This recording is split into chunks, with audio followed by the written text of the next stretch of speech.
आप सबसे पहले आप अपना नाम, अपने ज़िले का नाम सारा अपना बताइएगा, आप कहाँ से?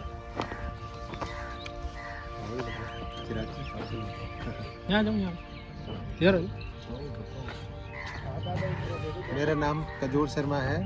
मैं जयपुर ज़िले के बस्ती तहसील में एक छोटे से गांव नंगराजपुरा से हूँ और हमने रेड लेडी F1 हाइब्रिड पपीता के 2200 पौधे लगाए हैं। ये यमुनोत्री एग्रो प्रोडक्ट्स कंपनी से लगवाए हैं।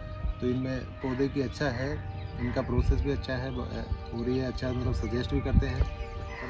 आप ये बताइए, आपने पपीते की खेती का प्लान बनाया, हाँ, वो कैसे आपको दिमाग में आया कि पपीते की खेती करनी, जबकि आपके यहाँ परंपरागत खेती में क्या क्या होता है आपके यहाँ? परंपरागत खेती में हमारे यहाँ पे जैसे जो गेहूँ सरसों यही होता है। तो इस खेती से हटके, परंपरागत खेती से हटकर आपने पपीते की बागवानी की खेती का प्लान बनाया, तो कैसे आपके दिमाग में? सर ये पहले क्या है, फर्स्ट में हम जैसे इसके बारे में पपीते के बारे में फेसबुक पे यूट्यूब पे हमने ये वगैरह देखे, तो इनमें जैसे कम कीमत में और कम लागत में अच्छी कमाई हो रही है। तो ये परंपरागत खेती है, ये मतलब अभी जाके थोड़ा नुकसान का फ़ायदे का सौदा नहीं है। तो पपीते में जैसे ये कम लागत में अच्छा मुनाफा हो रहा है, तो हमने ये कोशिश किया कि कुछ बदलाव करना चाहिए, तो इसको टारगेट करके फिर लगाने का ये सोचा हमने। अच्छा, तब आपका मतलब प्लान बना। हाँ सर। तो आपको हमारी कंपनी के बारे में कैसे पता चला? आपकी कंपनी के बारे में हमने फेसबुक वगैरह पे पहले ऐड देखे थे जी। हाँ, तो आप जो ऐड आते रहते हैं, ऐड देखा हमने, ऐड देख के फिर फर्स्ट में आपसे जैसे वहाँ पे आपके कॉन्टैक्ट नंबर दिए हुए थे, उन पे हमने बात की। तो बात करने के बाद में आपसे एक दो बार जैसे हमने उसके बारे में पूछा, पपीते के बारे में जानकारी ली, तो आपने अच्छे से जानकारी दी, पपीते के बारे में बताया हमें, तो हमें लगा कि हाँ इनसे लगवाना चाहिए। फिर फर्स्ट में आपके यहाँ से पपीता लगाने का हमारा मेन रीज़न ये था कि क्या है, किसान को पौधे तो लगा लेते हैं पर उनको मेन दिक्कत ये रहता है कि ये मार्केटिंग का सबसे बड़ा प्रॉब्लम रहता है उनके सामने। हाँ। तो आपके यहाँ सबसे बड़ी सुविधा ये थी कि भाई मार्केटिंग का कोई प्रॉब्लम नहीं है, हम आपसे खेत से खरीद लेंगे ये जो भी प्रोडक्शन होगा उसको आपको खेत से खरीदेंगे। तो इसीलिए हमने लगा कि आप यहाँ से लगवाना चाहिए। तो क्या पौधे लेने के लिए आप हमारे ऑफिस गए थे या आपने कैसे कराया?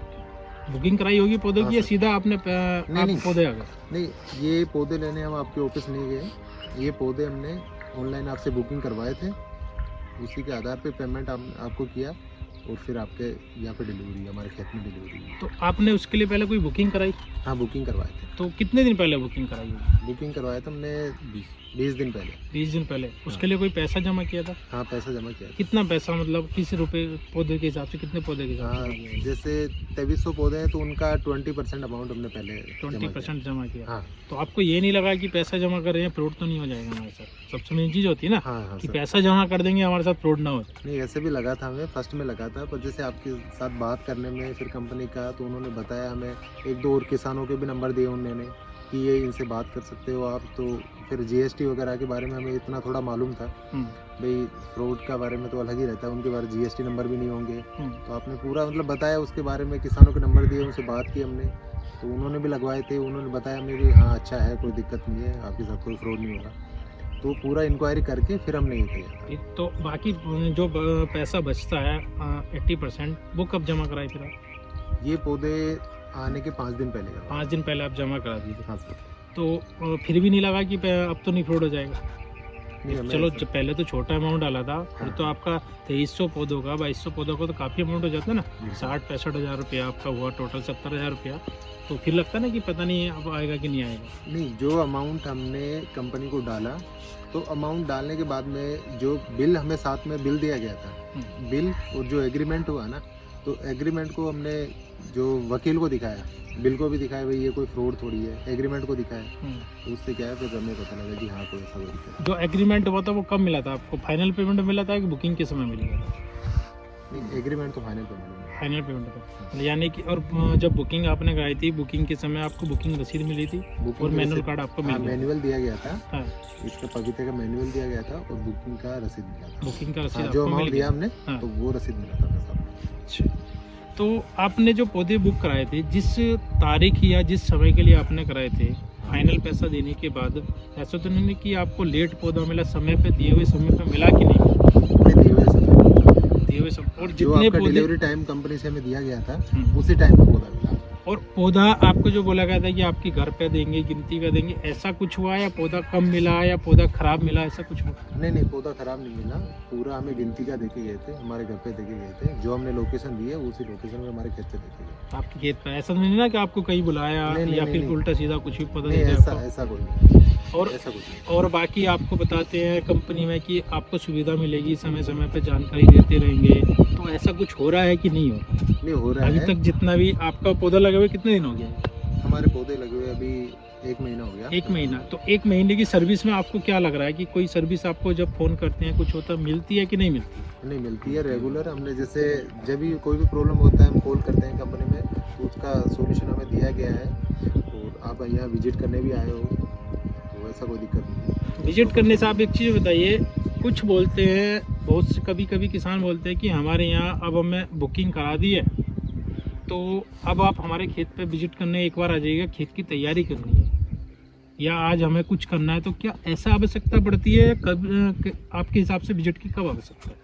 विजिट की आवश्यकता तो पौधे लगाने के बाद में, जैसे 1 महीना हो गया, 1 से 1.5 महीना हो गया, तो विजिट का टाइम तो वही होना चाहिए। तब है हाँ, कि सही ऐसा है। तो नहीं ना खेत की तैयारी से पहले कि नहीं, जब खेत बेड की बना रहे तैयारी- खेत पे आओ, नहीं, हमारे खेत का ढलान का बताओ, ये सब चीज़ों की आवश्यकता है कुछ? नहीं, ऐसी कोई आवश्यकता या नहीं है। खेत में कितना खाद डालना है वो सब देखकर ना आने के लिए कोई आवश्यकता आपके हिसाब से? नहीं, वो तो क्या आपका जो मैनुअल दिया गया था हमें बुकिंग पे, तो उसके बाद में जैसे 20 दिन का टाइम है किसान के पास, तो वो खेत को अच्छे से तैयार कर सकता है। और खेत को तैयार करके फिर उनका जो मैनुअल में दिया गया है खाद वगैरह डालने का, पौधे का, तो उस हिसाब से वो खेत को तैयार कर सकता है। ऐसा कोई दिक्कत नहीं। मतलब पहले आने की ऐसी कोई हाँ, पहले आवश्यकता आने की ऐसी कोई दिक्कत नहीं। नहीं। बाकी अभी आप देखो आपके पौधों में कुछ समस्या दिखाई दे रही है, जो हाँ। मेन अभी आपके खेत पर विजिट की गई है, उसका कारण ये है कि आपके पौधों में कुछ समस्या दिखाई दे रही है। हाँ। एक तो जैसे बताया गया, देखिएगा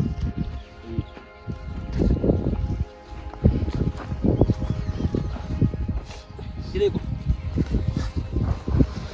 ये कुछ सही है, तो अंतर बता देते ना इसमें, ये लगभग पौन फीट के आसपास है। हाँ।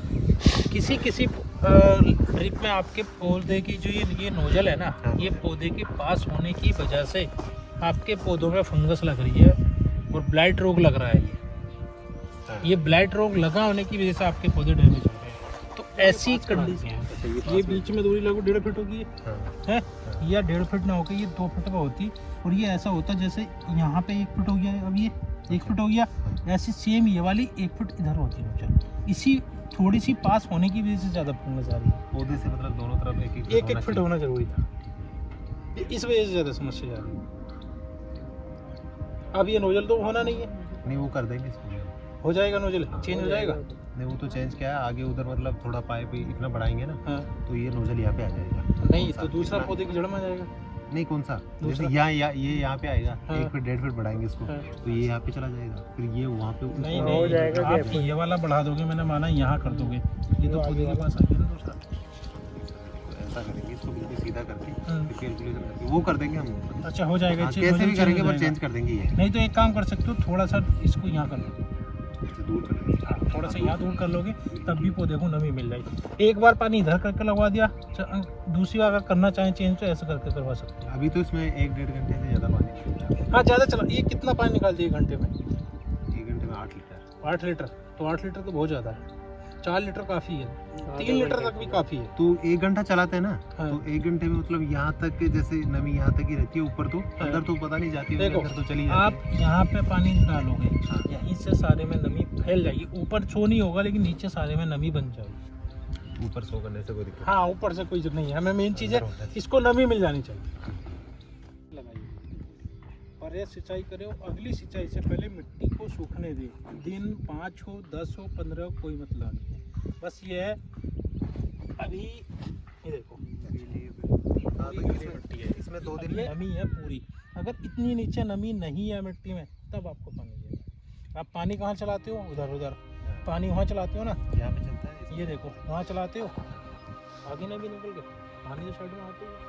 इसी वजह से आपके बालू मिट्टी में पानी इधर देंगे, इधर जाएगा, इधर जाएगा, कुछ नहीं पता किधर जाएगा। और 8 लीटर पानी बहुत ज़्यादा हो जाता है। ब्लैड झुलसा रोग, अच्छा, यही है ये दिक्कत है। लीफ ब्लैड झुलसा। ये रोग पौधे के पास मिट्टी में ज़्यादा नमी है, ज़्यादा पानी लग जाने के कारण उत्पन्न होता है। इस रोग के लक्षण सबसे पहले निचली पत्ती पर उत्पन्न होते हैं। सेम ये हो रहे ना, पत्ती के किनारे छोटे पीले भूरे रंग के विभिन्न आकार के भूरे और धब्बे उत्पन्न होते हैं। सेम स्थिति है। धब्बे किनारे में बढ़ते हुए पत्ती एक बड़े भाग को ढक लेती है, मुड़ जाती है ना पत्ती, पूरी ढलती जा रही है। यह रोग पत्ती को काफ़ी नुकसान पहुंचाता है। पत्ती के किनारे सूखने लगती है और पूरी पत्ती पर फैल जाती है, पूरी पत्ती सूख जाती है और फिर गिर जाती है। कुछ पौधा आपके है ना जिसकी पूरी पत्ती खत्म हो गई, यही रोग आपके पौधे में। ट्रीटमेंट आपको यही बता रहे हैं। इसे आप 5-5 दिन पर कंटिन्यू 3-4 बार करा दो, जड़ में भी डलो, ड्रिप में भी डलवा दो, स्प्रे भी करा दो, सारे पौधों में सुधार हो जाएगा। ड्रिप में भी उस हिसाब से डलवाना है? हाँ, ड्रिप में ही मात्रा वही रहेगी। ऐसी कंडीशन ना हो, ऐसी समस्या ना हो, ये सब देखा गया, इसलिए हम आपके खेत पाए हैं ताकि आप इसको सुधार कर सकें। आपको विशेष ध्यान रखना है, ये थोड़ा सा नोजल का कराइएगा कि अगर पौधे की जड़ में पानी जाता रहेगा तो पौधा खराब होगा ही होगा। इसका आप सॉल्यूशन कराइएगा। जो आपको ट्रीटमेंट बताया गया, आप उस ट्रीटमेंट को समय पे करो। सारे पौधे चलने की अवस्था में, सब में ग्रोथ, नया पत्ता लगना, सारों में करो। जो भी आपने बोला है वो टाइम आपके खेत में बस एक समस्या दिखाई दे रही है, इसका आप सुधार कराएंगे, पौधा बहुत आराम से हो जाएगा। बेड का आपने चौड़ाई बहुत अच्छी बनाई है, थोड़ा सा खरपतवार है, इसको साफ कराएंगे, वरना इसको नहीं कराते तो इससे क्या होता है, वायरस आना शुरू हो जाता है, क्योंकि इसमें सफ़ेद मच्छर पैदा हो जाते हैं। सफ़ेद मच्छर होते हैं, वो पपीते पर लगेंगे, रस चूसेंगे, कभी तो एक बीमारी आई फिर दूसरी आने लगेगी। ऐसा ना हो, उसके लिए आपको खरपतवार साफ कराना है और ड्रिप को फंगस ना लगे, ड्रिप का थोड़ा सा ध्यान रखें। ठीक है सर जी, बिल्कुल रेगुलर करेंगे। आपने जो बताया वो दवाई के स्प्रे भी करवाएंगे, और ये जो मेन समस्या है इसको तो उस हिसाब से सिंचाई का, उस हिसाब से प्रॉब्लम का सोल्यूशन करेंगे। बाकी आपके यहाँ आए, आपकी बहुत सारी चीज़ें हमने देखी, आप नींबू की खेती उधर आप कर रहे हैं, या पपीते खीरे, मतलब परंपरागत खेती से हटकर बहुत आप नींबू पी रही है, तो नई चीज़ें आप कर रहे हैं, तो ऐसे ही विकास होता है। तो आपका ये देख कर बहुत अच्छा लग रहा है। बाकी और आप बताइए कि आप पपीते की खेती को देखकर, हालांकि अभी तो छोटा है, लेकिन आप किसानों को क्या आगे सजेस्ट करेंगे, पपीते की खेती करनी चाहिए कि नहीं करनी चाहिए, या परंपरागत खेती से हटके नींबू, पपीता, अमरूद ऐसी चीज़ें करनी चाहिए कि नहीं चाहिए?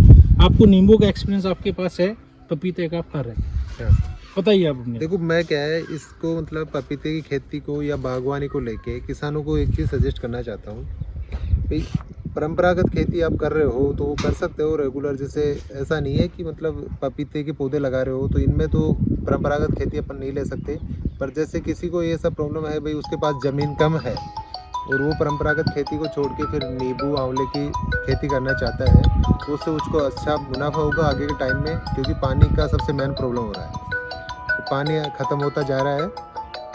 तो आंवले के पौधे जैसे 20 बाय 20 पे भी लगा सकते हैं वो, और पपीते की खेती अगर कोई करना चाहता है, उसके पास पानी का अच्छा मतलब है, सिस्टम है अभी जो चल रहा है पानी रेगुलर, तो पपीते की खेती कर सकता है।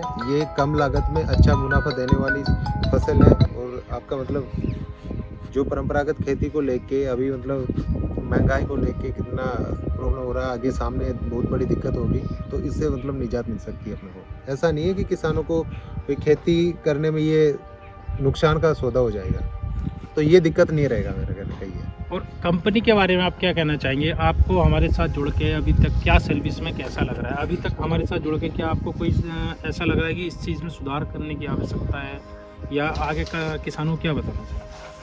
देखो कंपनी का तो अच्छा सर्विस है, हम इनसे जुड़े हैं 2-3 महीने हो गए, पौधे बुक कराए हैं, उसके बाद में हमारे पपीता के पौधे लगे हैं। तो इन्होंने जिस हिसाब से कंपनी ने हमें बोला गया था भाई आपके सुरक्षित खेत पे पौधे पहुंचेंगे, आपको अच्छी सर्विस मिलेगी, हमें रेगुलर जानकारी दे रहे हैं। हम सॉल्यूशन जो भी लेते हैं वो रेगुलर हमारा कॉल अटेंड करके फिर हमारे यहाँ पे जो सॉल्यूशन दिया गया है ये सर विजिट करने भी आए यहाँ पे। तो ऐसा कोई कंपनी का अच्छा ऑप्शन है, कंपनी अच्छी है, ये यमुनोत्री एग्रो प्रोडक्ट से आप लगवाइए, ऐसा कोई दिक्कत नहीं है। ठीक है, समझ सकते हैं।